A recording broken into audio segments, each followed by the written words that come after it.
I feel more confident. Yeah.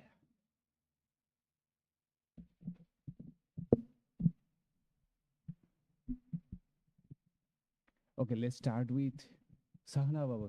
All of you know, right? We can do together. Om Sahana Bhavatu Sahano Bhunaktu Sahaviryam Karvavahe Tejasvinavadhitamastu Ma Vidvishavahai. Om Shanti Shanti Shanti. Om, may the all-pervading spirit protect us. May the all-pervading spirit nourish us. May we work together with great enthusiasm. May our study be fruitful. May love and harmony dwell among us. Om, peace, peace, peace be unto all. Good evening and namaste. After 2 years, I feel at home here. So, yeah, the peril of AI. She introduced me. Everything was good, except I never had been to Toronto. Can you believe how AI pulled it up? I have never stepped in Toronto.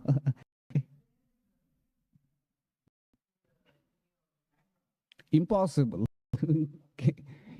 look up in my website. I have a bio there. So I was surprised. Was I incarnated in a previous life in Toronto? Anyway, it does not matter. I just wanted to point out that how AI can fool us. All right. So today's topic is the power of holy company. Holy company is also known as what? Satsang, good. What is the meaning of satsang? Sat and sang. But if you look the English way, sat and sang. Is not it right? They sat and they sang. Yes, sat, sang. So we should sit and sing. Of course, the singing was there. So good. It really started satsang going. Yes, so satsang, holy company. Spiritual life, many people like, say, Roman philosopher Plotinus. He said, spiritual life is a journey of the alone to the alone. In Bhagavad Gita, we find Vivikta Desha Sevittam, be alone. If you want to grow spiritually, you should be alone. Sri Ramakrishna says sometimes that go into solitude. So it may give a sense that spiritual life, why should we care about holy company at all? If it is a journey, indeed, it is a journey of our own life. So why need we the company of anyone else? Right? True. In a sense, it is true. But this is true for those who are extremely advanced. They don't need anybody's company. They are so advanced, they are very okay alone. They don't need anybody. For them, satsang means the company of the Sat, Chit Ananda, which is always present, whether with others or not. But we ordinary mortals, we are not that advanced. We need holy company. We need holy company. If you look empirically, even non-dualists traditionally who believe in the non-duality of the self, I alone exist, Atman alone exist, they live in community. They have always lived in community. Even if the pursuit is of the alone, but they live in community. There must be some reason why is it so. So in my talk today, I would like to share with you some ideas about why we need holy company, what is holy company, how does it affect us, how to get the best benefit of holy company. How to maximize holy company. Okay, sounds good? Okay, let me change the orientation little bit. Yeah, I cannot see all. This will be better. Yeah, fine. That's fine. It's okay. Okay. Yeah. That's okay. This is okay. This is okay. Yeah, it's fine. Yeah, table is okay. So why do we need holy company? It's a simple psychological fact that we human beings are easily influenced by the company we keep. Subconsciously, it affects us. Hang out with the Bitcoin guys for a few days, you will start thinking of investing in Bitcoin. Hang out someone with real estate, after some time you will think, should I get another property? Initially, you did not have any inclination, but we absorbed from the surroundings without our knowledge. So in the same way, when we keep the company of people who talk about God, who talk about spirituality, unconsciously we also absorb the values of spirituality. It's a simple psychological fact. Then in spiritual life, since most of us have not seen God, have not realized our true self, doubts arise. Whether these are true or just figments of mind, some crazy people talking crazy things, it might happen.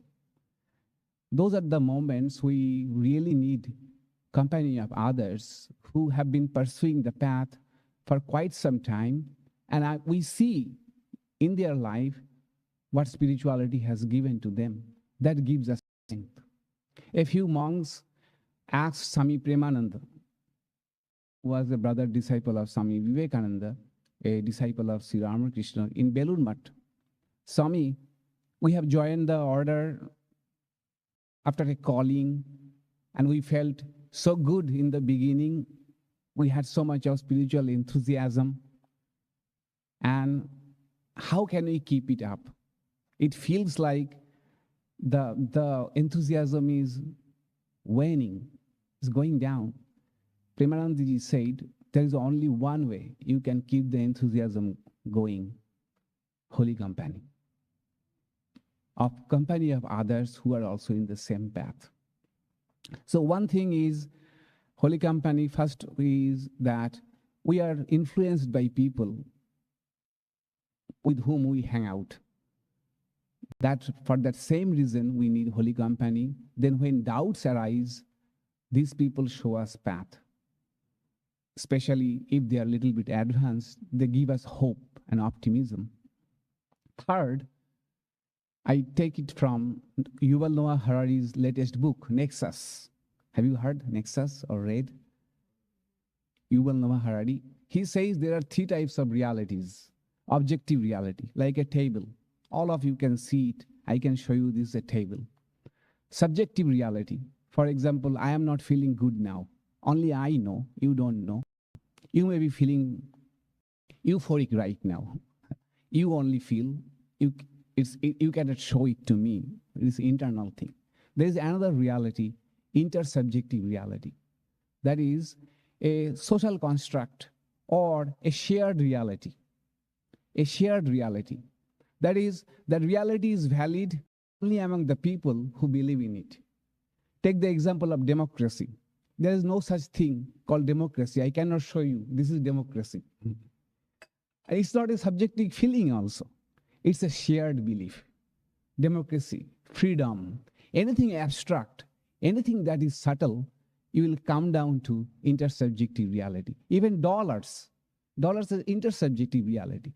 If we stop believing it's a piece of paper, what is the value in it? Nobody can prove the value of dollars, right? If you go to an island, people who have never seen dollar, thousands of dollars you can give, and you can tell them, give me some bananas for $100, and they have never seen dollar. They would say, what, a piece of paper, I will give 6 bananas? So, intersubjective reality. So spirituality is an intersubjective reality. It flourishes only when it is shared by people who are into the same path, in the same belief system. So we need holy company for that. So three things. One is influence by others. Second, doubts arise natural in spiritual life. Third, spirituality, religion, intersubjective reality. For that, we need support from others. Just walk 1 mile away. May not believe in whatever we are talking about. What non-dual Vedanta you are talking about? It does not make any sense to us, right?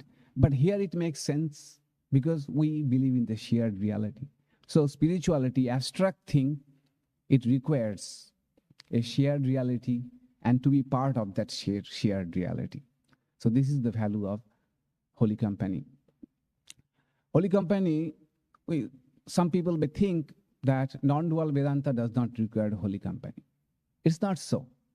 If you take Yoga Vasishta, one of the great books of non-dual Vedanta, there Vasishta says to Rama that there are 4 doorways to moksha. 4 doorways to moksha. And if you want to get moksha in Jnana Yoga, try to serve them. What are they? One is shama, sense control or mind control. Then vichara, inquiry, philosophical inquiry. Third is santosha, contentment. Fourth, holy company. Then Vasishta goes on telling, if you cannot do all the 4, try to do 3 of them. If you cannot do 3 of them, try to do 2 of them. If you cannot do even 2 of them, do 1 of them, and that is holy company. Even if with great effort, even if it is a great, even with it is difficult, still to get holy company. Because if holy company is there, rest of the things, your sense control, mind control, self-inquiry, vichar, or content, they will follow. So if you want to do one practice, Rama, do holy company. This is Yoga Vasishta says. Shankaracharya, he says, Shanam eka sajjana atireka bhavati bhavarnava tarani nauka. Even for a moment, if you come in touch with holy man, that one moment can be the boat to cross this ocean of samsara. This is how much value even Shankaracharya gives on holy company. So what is holy company? In Vivek Chudamani, Shankaracharya says again that who are the holy people? Shanto mahanto nivasanti santo basanta bat loka hitam charanta sayam eva tirna bhavarnava bhivam janan ahyotunan lokan tarayanta. He says it's a conversation between the teacher and the student. The student comes with great anguish that how to be saved from this world of suffering. Shankaracharya says, don't worry. There are people. Who are they? Shantaha, calm. Mahanta, generous, kind in their heart. Nivasanti santoho, they are good people. They keep on doing good to others just like spring. Just like the season of spring. As spring comes, flowers bloom all around, right? Wildflowers. Weeds also grow. That's a different thing. But we see wildflowers everywhere. Blue, what? Blue ribbon? Blue bonnet. Yeah, I saw in Dallas, blue bonnet. Similarly, there are some people that just because of their presence, the flowers in others' heart start blooming. Moreover, another reason he says why it is like spring, spring comes silently. Silently. So holy company affects us, influences us silently. Not with a great announcement, hey, here is holy company, here I am a holy man, and I am going to change your life. It actually happens imperceptibly, very imperceptibly. But the result is undeniable of holy company. Narada, Narada Bhakti Sutra, Narada says, Bhakti is very difficult. Bhakti is very difficult. And to have bhakti, he first gives some practices. What? Thinking about God, singing God's name always, all the time. Doing all activities and remember God. These two are the practice for bhakti. But then he says, but, there is a but. Mukha tu bhagavat kripaya eva mahat kripaya va.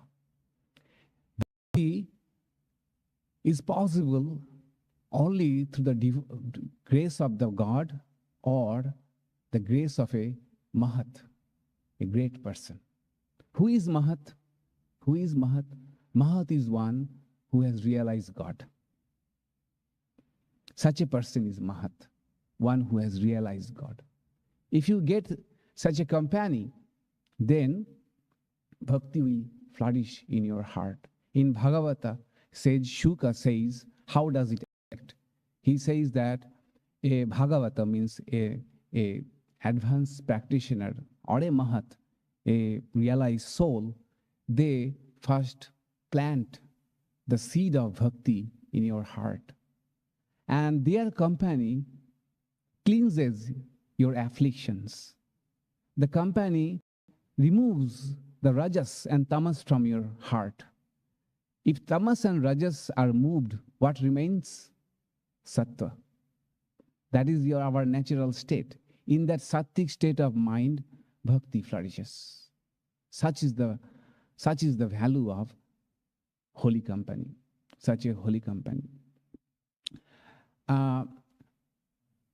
Holy company, the word holy has come from whole, W-H-O-L-E, whole.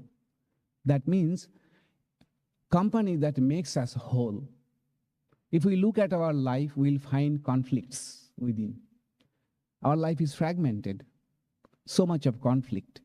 But when we come across such people who have found their purpose of their life, we also find that all the conflicts are resolved automatically. We feel that there is a purpose in life. The scriptures which appear to be abstract appear to be real.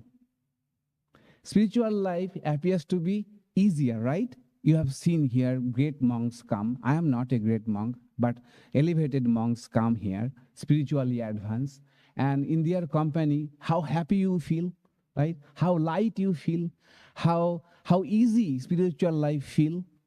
That is holy company. They make us whole because they are whole. They are whole because their whole life, mind, intellect, their every pursuit is one-pointed to a higher goal, namely God or Atman, whatever way we express it. Their company also make us feel whole. The fragmentation, even for a moment, it appears to be gone. Just God appears to be real, spiritual life appears to be real, scriptures appears to be real.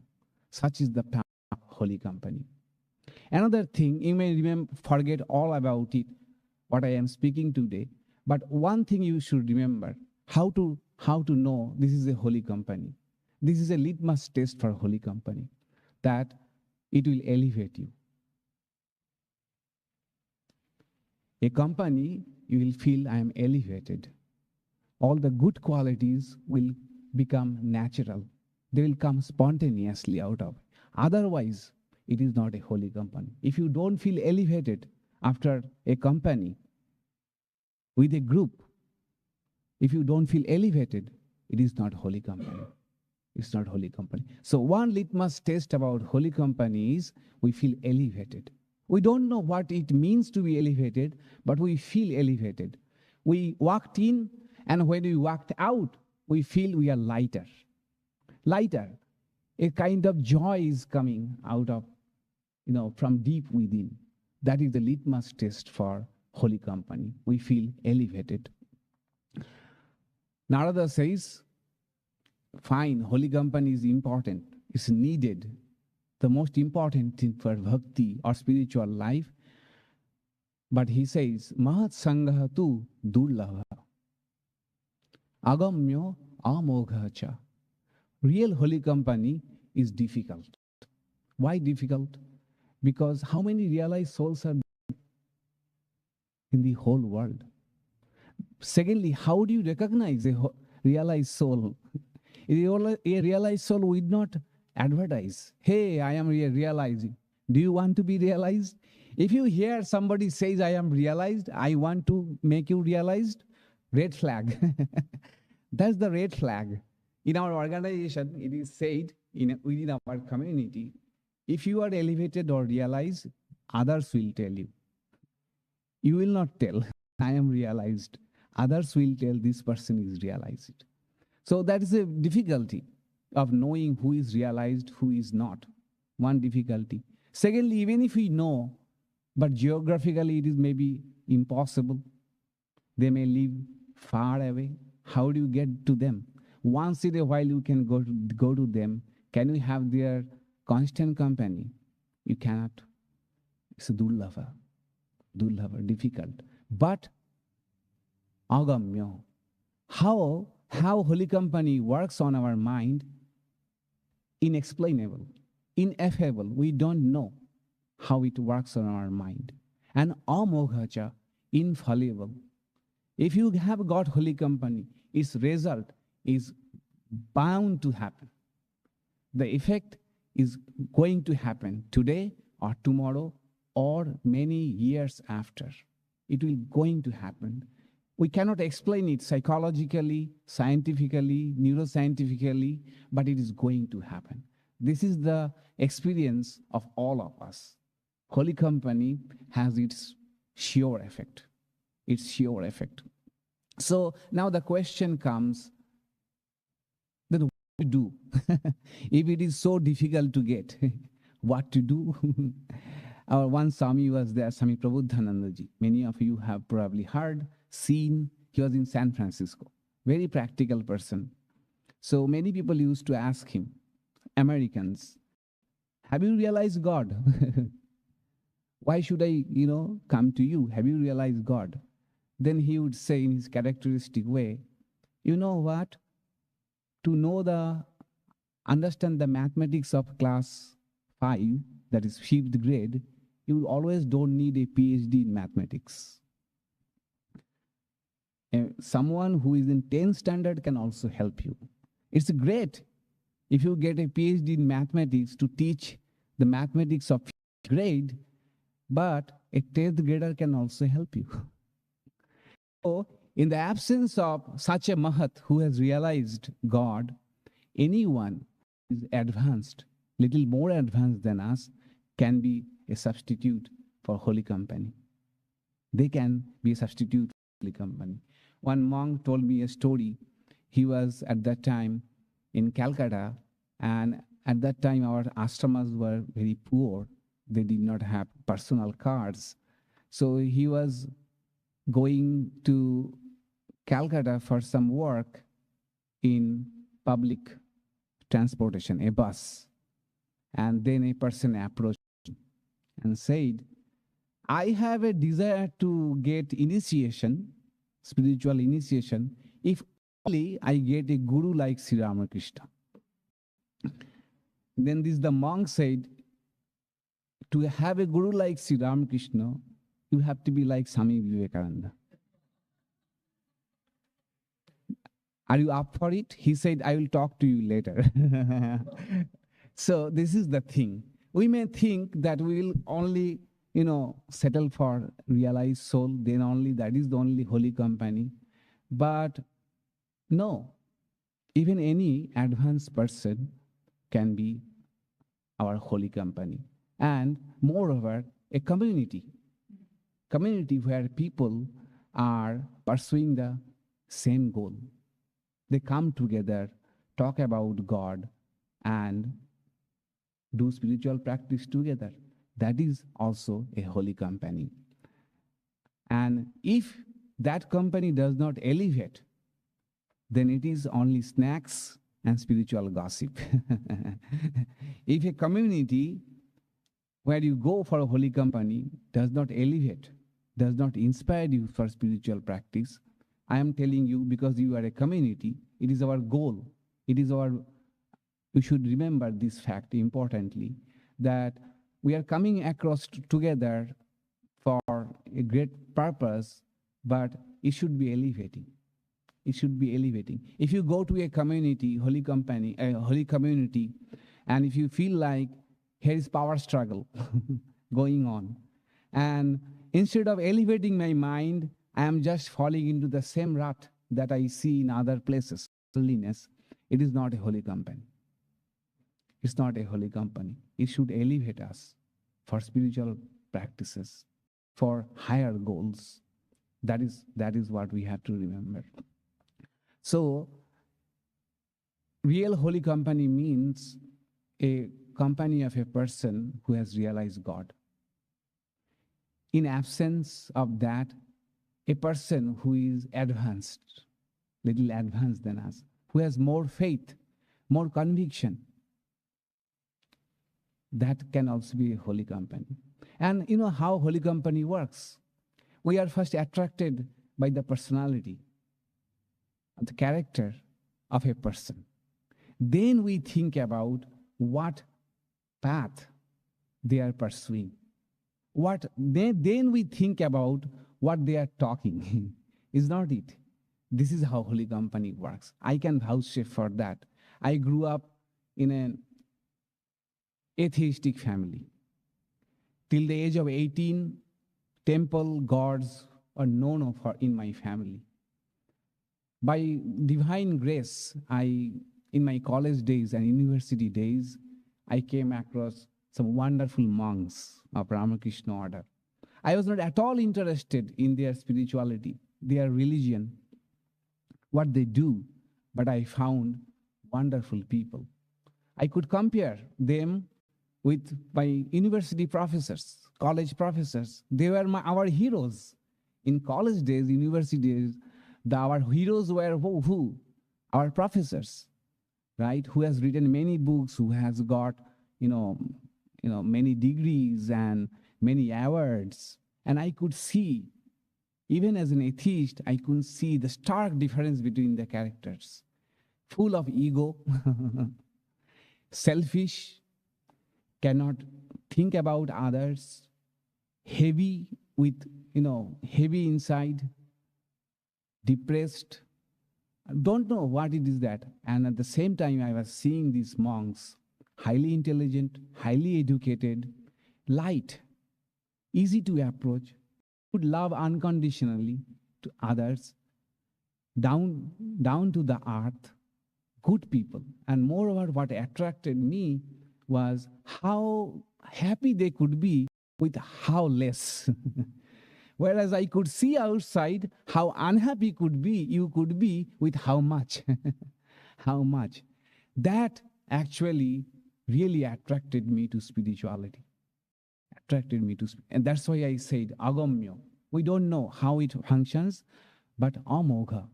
If you have come across holy people, its result is bound to happen. So I personally think that it took 5 years for this monk to brush off the dirt that I had. They did not consciously do it. They did not want to brush off but 5 years of constant company with them made me think about spirituality, made me think about even reading these spiritual books. And ultimately I decided I would become a monk. So the company of advanced people help. And it changes our personality, our character, our goal of life. So how it works, we don't know, but it works. It works. Such is the value of holy company. And then again, another thing we have to remember, just because we come across holy company, it may not always work also. The example is Hajra. Hajra remained with Sri Ramakrishna for so many years, but he did not change. Hriday, Sri Ramakrishna's nephew, did not change. Sri Ramakrishna used to say, সাধুর কমণ্ডলু সমস্ত তীর্থ ঘুরে এসে যেমন তেতো তেমনই থেকে যায়. Means the monks in India, they carry a water pot, and earlier they used to be made of gourd, gourd, the dried up gourd, and they taste bitter if you taste. So the kamandalu, this water pot, goes to all the holy places along with the monk, the sadhu, but it remained as bitter as it was. That means that just because we come across holy company, it does not mean it will affect us. Many people say that I have known so many sadhus from childhood. I have known this monk, that monk. I mean, they are eager to say. The first thing you meet them, they will be telling, I know this monk, that monk, this monk. But dude, your personality does not say that, Your character does not say that. You have really got the company of those people. Why are you actually telling all of this? Actually, you are pulling down those monks' name. What went wrong? What went wrong is we are not receptive. We are not receptive to what they really wanted to give us. We went for some other things, and we are not at all receptive. We are not at all subtle, alert about the good things that we can learn from them. We probably went, they were in some high position or some other benefits. In Sri Ramakrishna's room also, many people used to come only to networking. Rakhal Maharaj's father, Swami Ishadhyanananda's father, was dead against his son going to Sri Ramakrishna because he was a very worldly man, a real estate person. But when he came to Sri Ramakrishna's room in the Kineshwar, he found there are barristers, lawyers. So he said, a great opportunity for networking. At that time there was no LinkedIn. So that was networking. So he thought, wow, I can come here and do networking here. I will get benefited in my real estate problems. So just because we come across a holy person or a community may not help us if we are not receptive. The question we have to ask, what am I seeking? What am I seeking from the community or from this holy company? If it is not elevating me, if it is not motivating me to be a better person, forget about spirituality. If it is not helping me to become a better person, if it is not inspiring me to cultivate good virtues like compassion or love for others or humility, honesty, then we are not getting the benefit of holy company. So once we have decided, yes, it appears to me this is a holy company, a holy community, where they really are into spirituality, where the real goal is to spirituality, then also I have to be open to it. That is how we can maximize the value of holy company, right? One thing I would say that many people ask me, how to know in today's world what is holy company? Because internet is full of, YouTube is full of such people. I always say that, ask this question, that from these lectures or whatever, am I going just because the person is famous? Many people are going to that person. Or am I really getting elevated? Really getting elevated? Because human beings have some biases. We have some biases. We always equate fluency with accuracy or number of views with real holiness, right?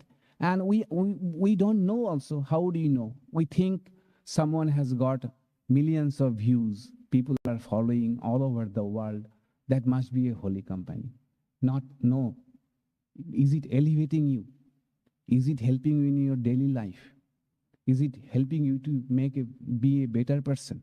No matter who is the person on YouTube or wherever, just because many people are going does not mean it's a holy company. Okay. The one criteria for holy company, again and again, is it elevating me? Is it making me a better person? So this is how we can maximize holy company. Sri Ramakrishna went to see, he went to the Calcutta Museum, and he went and saw the fossils. Skeletons have become stones. And seeing all of this, he remarked, look at it, the value of holy company. That is, the company, the skeletons, as they were with stones, they turned out to be stone. In the same way, if you hang out with spiritual people who are really interested in spirituality, then gradually you will also become spiritual. I will conclude this with one doha. Doha means couplets. These are chanted in bhandaras. That is, in India, in Belur Math, in monasteries, we have feasts sometimes on special celebration days. And feast means nothing, maybe one extra item. But monks, can enjoy even one extra item. So if there is one extra item, one special celebration days, a bhandara day, monks keep on telling dohas, the couplets which are spiritual in nature. One of them I like very much. It says, Sadhu Sango, Sarva Shastre Koy, Sadhu Sango Bina Ishte, Bhakti Nahi Hoy. Kusumer Shone Kit, Shuro Shire Jai, Temoni Sadhu Sango, Adhome Torai. It means that holy company, this is what all the scriptures say. Without holy company, devotion to Ishto is impossible. Just as a bug, as an insect, because just by its association with the flower, make its way to the altar. The bug was never meant to go to the altar, but sometimes some bugs make their way, sneaks, because it was in a flower, and the person who plucked the flower did not notice, it gets to the altar. It had no way to go to the altar. Just because it was with the flower, it reached the altar. Similarly, holy company, adhame torai, that is, even if you feel like I am so down, I am not spiritual at all, I am a materialistic person, and I am not up to the mark, holy company will make you free, make you free. And why I like these verses, because I feel like I am the bug. I am the bug. I could never make it to, where I am now, just because I got some company of some great people, holy company, and I made it to the altar. That's why in Sacramento, when I do puja, I go to pluck flowers. If I see a bug, I don't remove it.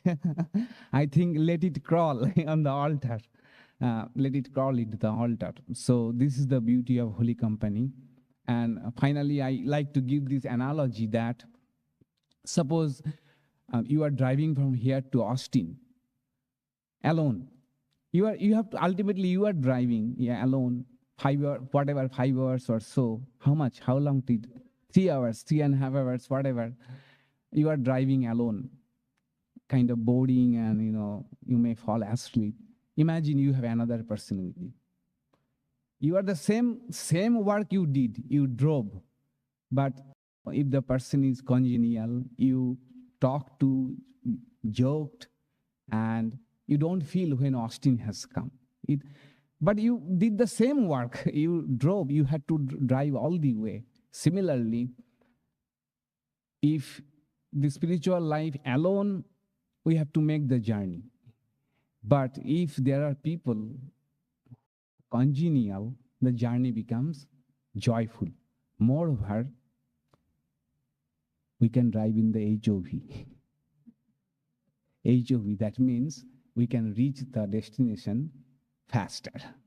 That is the value of holy company. Okay, with this I conclude. If you want to ask anything, if you want to add anything, you are welcome. Om Shanti Shanti Shanti Hari Om Tat Sat Sri Ram Krishna